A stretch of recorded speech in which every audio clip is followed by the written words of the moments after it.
let's just get him in there with a big name. Why wait to where he could potentially get hurt? He got cut in this fight. Let's just get him in there with a bigger name. If Alex Rocha... Boom! Welcome back to the channel, guys. Today I'm giving my review between the fight Kenneth Sims Jr. and Arnold Barboza Jr. I don't know if you guys watched this fight, but my man Arnold Barboza is back and better than ever. I know he had that loss against Teofimo, but let me tell you something. Losing to Teofimo, there's no shame in that. That dude is a special talent. Just because Shakur Stevenson made him look average doesn't mean that he is. So, with that being said, I want to dissect this fight a little bit and give you my opinion on where Arnold Barboza can go from here. So, the first 4 rounds were actually really close.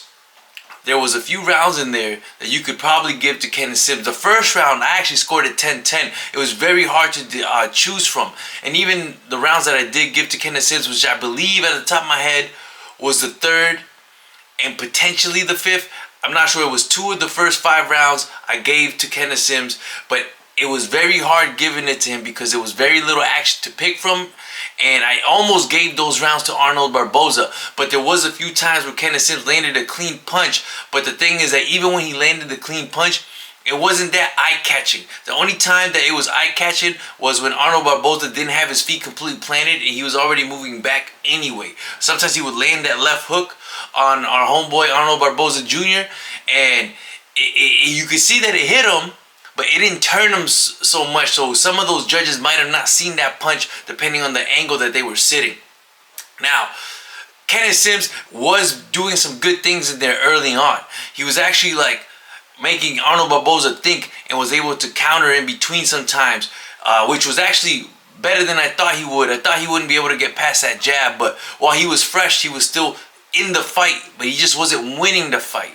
And once the second half of the fight started coming on and Arnold Barboza was getting, you know, he was catching on to Kenneth Sims' movements and how he was countering, it was a wrap. He couldn't outbox him.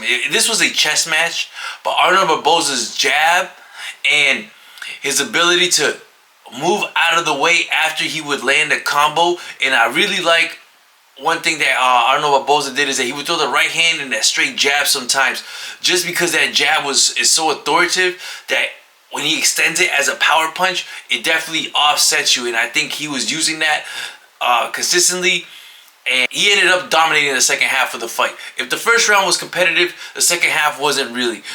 Kenneth Sims was still in there. Arnold Barboza couldn't just go in there and tee off, but he definitely was just out of the game. He was fighting on instincts.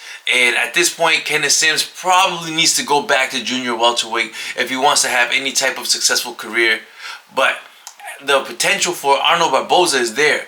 And if you saw the press conference, the interview at the end of the fight, Arnold Barboza and Alex Rocha are kind of getting set up to fight each other for the winner to get a world title shot. But I don't like that. I'm not too interested in that fight. I would prefer Arnold Barboza fight Keyshawn Davis. Keyshawn Davis, they want to go to 147.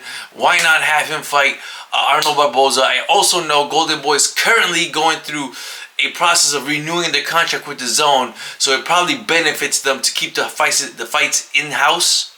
And I think that's what Golden Boy is going with this is, hey, let's set up Alex Rocha and Arnold Barboza. It could probably be a good fight, and we can make, you know, a little bit of money keeping this fight in-house, and then the winner gets to build up to be an opponent for a Ryan Garcia or a Rolly Romero or something like that. But overall, Barboza looked better than ever. That jab was just as mean as ever. It would be nice to see him fight someone other than Alex Rocha, because it's not that I'm not a fan of Alex Rocha. I just don't see him potentially competing with the top guys. I do see Arnold Barboza competing with the top guys. And at this point, he fought Jack Catterall. He fought Teofimo Lopez. This is his comeback fight. He did phenomenal against a very good opponent. Yo, let's just get him in there with a big name.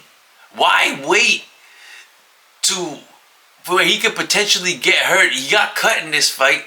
Let's just get him in there with a bigger name. If Alex Rocha is that case, to keep him busy, and it's not a stay busy fight by any means. He could potentially lose this fight. But I I just don't see this version of Arnold Barboza losing, or even like losing 3 rounds to Alex Rocha. If you guys are interested in that fight, let me know down in the comments. But who would you like to see Arnold Barboza fight? Because he is a good fighter, an A-tier fighter, not S-tier, but he's an A-tier fighter. So I want to know, who do you guys think Arnold Barboza should fight next? That's it for this review. Honestly, it was a dominant performance, with the first half being competitive. Second half, you know, all Arnold Barboza. Let me know what you guys think, man. Until the next one, guys. Boom. I'm out.